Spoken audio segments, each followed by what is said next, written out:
నమస్తే వెన్నెల టీవీకి స్వాగతం. రెండవ రోజుకు చేరిన ఆర్టీసీ జేఏసీ ధర్నా. అనంతపురం జిల్లా గుత్తిలో న్యాయసమ్మతమైన తమ డిమాండ్లను పరిష్కరించాలని కోరుతూ స్థానిక ఆర్టీసీ డిపో ఎదుట బుధవారం జాయింట్ యాక్షన్ కమిటీ ఆధ్వర్యంలో చేపట్టిన కార్మికులు ధర్నా రెండవ రోజుకు చేరింది. రెండవ రోజు చేపట్టిన ఈ ధర్నాకు మద్దతుగా కమిటీ జిల్లా regional committee secretary T Pratap Narayana హాజరయ్యారు. ఈ సందర్భంగా నాయకులు మాట్లాడుతూ విద్యుత్ బస్సులను ఆర్టీసీ సంస్థ ద్వారానే నిర్వహించాలని, ఖాళీగా ఉన్న 10,000 పోస్టులను భర్తీ చెయ్యాలని, 12వ పీఆర్సీ అమలు చెయ్యాలని, బకాయిలు చెల్లించాలని వారు డిమాండ్ చేశారు.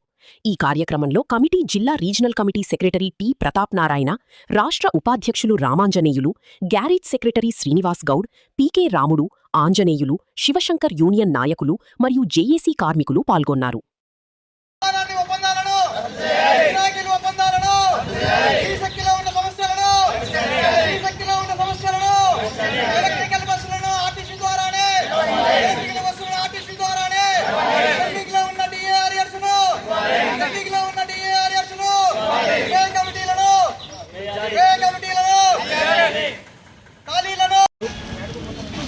టి ప్రతాప్ నారాయణ, ఎన్ఎంయుఏ జిల్లా సెక్రటరీ, అనంతపురం. ముందుగా ఈ మీడియా వారికి ధన్యవాదాలు తెలుపుతూ, ఈరోజు మన రాష్ట్ర జేఏసీ నాయకులు ఇచ్చిన పిలుపు మేరకు నిన్న ఈరోజు 2 రోజులు రెడ్ బ్యాచ్ చేసి 129 డిపోలలో ధర్నా కార్యక్రమం జేఏసీ జరగడం జరిగినది. మా ముఖ్యమైన డిమాండ్ ఏమంటే, ఎలక్ట్రికల్ బస్సుల వల్ల ఈరోజు ఎలక్ట్రికల్ బస్సులు తీసుకురావడం, ఎలక్ట్రికల్ బస్సుల వల్ల మన ఆర్టీసీ అయితే దాదాపు శ్రీశక్తి వల్ల ప్రతి ఒక్క మీటింగ్లో గౌరవ శ్రీ ముఖ్యమంత్రి నారా చంద్రబాబు నాయుడు గారు ఆర్టీసీ సిబ్బందిని, డ్రైవర్ కానీ, కండక్టర్ కానీ, మెకానిక్ కానీ ఎవరినైనా కూడా మా శ్రీశక్తి వల్ల మంచి పేరు తెచ్చారు, మీకు అభినందనలను తెలుపుతూ ఈరోజు ఎలక్ట్రికల్ బస్సు తీసుకురావడం జరుగుతున్నది. ఈ ఎలక్ట్రికల్ బస్సుల వల్ల మన ఐదు బస్సు అయితే 35 రూపాయలతో పోతుంది. ఈ ఎలక్ట్రికల్ బస్సులో దాదాపు 72 రూపాయలు చెల్లించాలి. కిలోమీటర్కు 72 రూపాయలు చెల్లించాలంటే వాళ్ళు ఇచ్చే సబ్సిడీ 38 రూపాయలు ఎంతో ఇస్తారు. కానీ ఈ 72 రూపాయలు ఇవ్వాలంటే ఆర్టీసీనే ఆ పినాకిల్ సంస్థకు బాకీ పడుతుంది. అలా లేకుండా ఎలక్ట్రికల్ బస్సులు తీసుకునే మాకేం అభ్యంతరం లేదు. కానీ ఆ ఎలక్ట్రికల్ బస్సు సర్వీసును మాత్రం మా సిబ్బంది, ఆర్టీసీ సిబ్బందితోనే నడపాలని మా డిమాండ్. అలాగే స్త్రీశక్తి వల్ల దాదాపు 300 కోట్లు వస్తున్నది. 300 కోట్లు వస్తుంటే మాకు చెల్లించేది గవర్నమెంట్ 160 కోట్లు మాత్రమే. ఆ 160 కోట్లు పోతే 140 కోట్లు మిగులుతాయి. 140 కోట్లు మిగిలితే సంవత్సరానికి దాదాపు 1040 కోట్లే మిగులుతుంది. ఆ డబ్బుతోనే మాకు ఎలక్ట్రికల్ బస్సులు కొని ఇవ్వచ్చు. మరి ఆ విధంగా లేకుండా పినాకిని సంస్థకు కానీ, తద్వారా ఏ సంస్థకైనా ఇచ్చుకుంటూ పోతే ఇప్పుడు 750 బస్సులు ప్రవేశపెడుతున్నారు.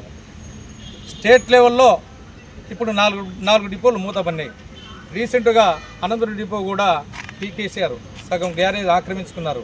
స్థలాలేమో ఆర్టీసీ స్థలాలు, అప్పచెప్పేదేమో ప్రైవేట్ వాళ్ళకు రిలీజుకు. ఈ విధంగా అప్పచెప్పుకుంటూ పోతే మా సిబ్బందికి ఏమవుతారో మాకే తెలియడం లేదు. కావున ఇట్లా చేసుకుంటూ పోతే మా వ్యతిరేకత ఎందాకైనా వస్తుంది. ఆ వ్యతిరేకత రాకుండా ఉండాలంటే మా డిమాండ్స్ అన్నీ ఈ గవర్నమెంట్ ఆలోచన చేసి, మేము గవర్నమెంట్కి వ్యతిరేకత కాదు, మేము మీ ద్వారా గవర్నమెంట్కు తెలియపరుస్తున్నాం. ఎందుకంటే గతంలో ఆల్విన్ ఫ్యాక్టరీ మూతేశారు, కాటన్ మిల్ ఎర్రగుంటపల్లి ఫ్యాక్టరీ మూతేశారు, హెచ్ఎంటి ఫ్యాక్టరీ మూతేశారు. ఇలా అన్నీ మూతేసుకుంటూ పోతే మాకు ఎంత ఇబ్బందికరంగా ఉంటుందో. నెల్లూరు తిరుపతి సెక్టార్లో గత ప్రభుత్వంలోనే ఎలక్ట్రిక్ బస్సులు తీసుకురావడం జరిగింది. ఆ ఎలక్ట్రిక్ బస్సులు రోజుకు 3000 కిలోమీటర్లు క్యాన్సిలేషన్ జరుగుతుంది. ఎందుకంటే అవి 214, 250 కిలోమీటర్ల కంటే ఎక్కువ తిరగవు. మన బస్సు డీజిల్ బస్సులు అయితే ఈరోజు ఉదయం స్టార్ట్ అయితే రాత్రి వరకైనా కూడా ఆగకుండా వెళ్ళిపోతుంది. అలాంటి బస్సులు మనకు వద్దు, ఆర్టీసీ బస్సే మనకు ముద్దు అనే నిదానంతో మేము ముందుకు వెళ్తున్నాం. కానీ ఈరోజు ప్రవేశపెట్టుతున్న ఈ స్త్రీశక్తి వల్ల మహిళలు ఎంతో సంతోషంగా కాలం గడుపుతున్నారు. అలా సంతోషంగా ఉండాలంటే మా డీజిల్ బస్సులే రావాలి.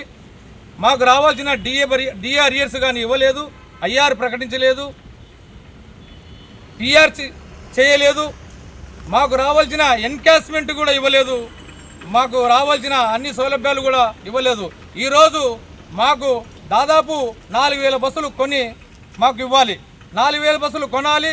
మాకు తక్కువ ఉన్నటువంటి దాదాపు స్టేట్ లెవెల్లో 10,000 నుండి 15,000 వరకు సిబ్బందిని మాకు రిక్రూట్మెంట్ జరపాలని కోరుతున్నాం. Okay sir. ఉద్యోగ సంఘాలని జేఏసీ ఏర్పడి ప్రస్తుతం ఉన్న ప్రభుత్వం ప్రవేశపెడుతున్న ఎలక్ట్రిక్ బస్సులకు వ్యతిరేకంగా ఆ బస్సును ఆపాలని, విద్యుత్ బస్సులను తెచ్చినా మాకే ఆ సంఘాలకు జేఏసీలు కానీ కార్మిక సంఘాలు కానీ ఎవరికి అభ్యంతరం లేదు. అయితే వాటిని ఆర్టీసీని నిర్వహించాలని, బస్సులను ఆర్టీసీలో కొని విద్యుత్ బస్సులు నిర్వహిస్తే అక్కడ ప్రజలకు సౌకర్యంగా ఉంటుంది, సంస్థ కూడా బలోపేతమవుతుందని చెప్పి మేము ప్రభుత్వాన్ని విజ్ఞప్తి చేయడం జరిగింది. అయినప్పటికీ ప్రభుత్వం మొండిగా విద్యుత్ బస్సును ప్రవేశపెట్టే విధంగా ప్రైవేటుకి పినాకిల్ అనే సంస్థకు ఇచ్చి కిలోమీటర్ 72 రూపాయల ప్రకారం వాళ్ళకి అద్దె చెల్లించి ఆ బస్సులు అద్దె ప్రాతిపదికన తీసుకుంటా ఉంది. ఈ అద్దె విద్యుత్ బస్సుకు సంబంధించి కేంద్ర ప్రభుత్వం సుమారు 70-80% దాకా సబ్సిడీ వస్తుంది.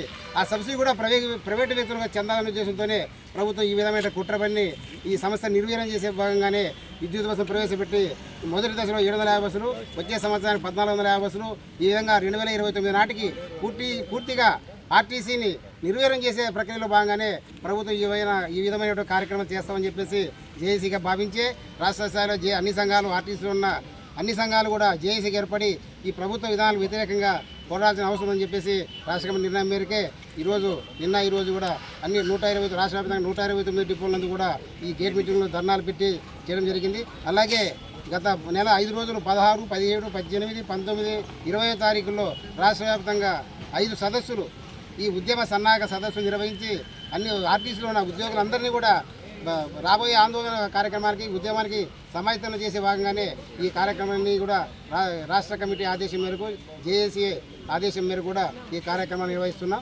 ఈ కార్యక్రమం ద్వారా రాష్ట్ర ప్రభుత్వానికి అలాగే యాజమాన్యాన్ని కూడా యాజమాన్య స్థాయిలో ఉన్నటువంటి సమస్యలని యాజమాన్యం వెంటనే పరిష్కరించాలని, అలాగే ప్రభుత్వం విద్యుత్ బస్సుల ప్రతిపాదనను వెనుక తీసుకోవాలని, విద్యుత్ బస్సులు పెట్టినప్పటికీ కూడా ఆర్టీసీ ద్వారానే ఆర్టీసీ కొని నిర్వహించాలని చెప్పేసి కూడా ఈ సందర్భంగా మేమంతా డిమాండ్ చేస్తూ ఉన్నాం. రేపు 28వ తారీఖున రాష్ట్ర స్థాయిలో మీటింగ్ జరుగుతూ ఉంది. దీనికి సంబంధించి రాష్ట్ర కమిటీ ఎలాంటి పిలిపించినప్పుడు కూడా ఆమె యొక్క ఆందోళన కార్యక్రమాన్ని అవసరమైన సమ్మె చేసినప్పటికీ కూడా మన ఈ అద్దె విద్యుత్ బస్సుల ప్రతిపాదన అడ్డుకోవాల్సిన అవసరం ఉందని చెప్పి తెలియజేసుకుంటున్నా. ఈరోజు జేఏసీ పిలుపు మేరకు గుత్తి డిపో నందు 2వ రోజు ఈ ఎలక్ట్రికల్ బస్సులు ప్రైవేటు వాళ్ళకి అప్పగించే గురించి డిపోలో మూసివేత కార్యక్రమాన్ని ఆపాలనే ఉద్దేశంతో పై కమిటీ మన జేఏసీ గారు నిర్వహించిన ప్రకారము ఈరోజు 2వ రోజు ఈ నిరసన కార్యక్రమం తెలుపుతూ, అలాగే మూసివేసిన డిపోలను తెలియాలని, పెండింగ్లో ఉన్న పిఆర్సీను, డిఏలను వెంటనే అమలు పరచాలని, పే కమిటీని కూడా నిర్ణయించాలని చెప్పని, ఖాళీలో ఉన్న భర్తీలను పూర్తి చేయాలనే ఉద్దేశంతో ఈ 2వ రోజు కార్యక్రమం నిర్వహించడమైనది. ఈ తిరిగి మళ్ళీ జేఏసీ 28వ తారీఖున జరగబోయే పై కమిటీ మా వాళ్ళు ఏ నిర్ణయానికైనా కూడా కట్టుబడి ఉంటామని తెలియపరుస్తూ ఈ అవకాశం ఇచ్చిన ప్రభుత్వాన్ని తెలియజేసుకున్నది ఏమంటే, విద్యుత్ బస్సును ప్రవేశపెట్టడం అనేది సమంజసమే, ఆలస్యం నివారణ కోసం భాగం చేస్తున్నామన్నారు, సంతోషమే. కానీ సమర్థవంతమైనటువంటి ఎన్నో ఏళ్లుగా అనుభవం ఉన్నటువంటి ఆర్టీసీ ఉద్యోగులు కాదని ప్రైవేటు వారికి అప్పచెప్పి వారితో నిర్వహించడం అనేది సమంజసం కాదని నేను ఈ సందర్భంగా ప్రభుత్వాన్ని కోరుకుంటున్నాను.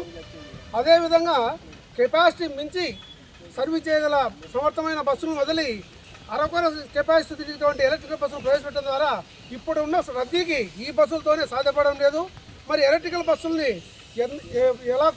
వాటితో ఎలా నిర్వహిస్తారని నేను ప్రశ్నిస్తున్నాను. అదేవిధంగా ప్రస్తుతం మనకు అనుకూలమైనటువంటి డీజిల్ బస్సును కొనసాగించాలని, సిబ్బందికి కావాల్సిన బకాయిలన్నింటినీ వెంటనే చెల్లించాలని, వీరిపై కపటి ప్రేమ చూపిస్తున్నటువంటి కార్మికులపై కపట ప్రేమ చూపిస్తున్న ప్రభుత్వం వెంటనే స్పందించి కార్మికుల యోగక్షేమాలు అదేవిధంగా ప్రజల సౌకర్యార్థము మంచి రవాణా సౌకర్యం కల్పించే విధంగా ఆర్టీసీని బలోపేతం చేసే విధంగా నిర్ణయాలు తీసుకోవాలని ఈ సందర్భంగా నేను కోరుకుంటున్నాను.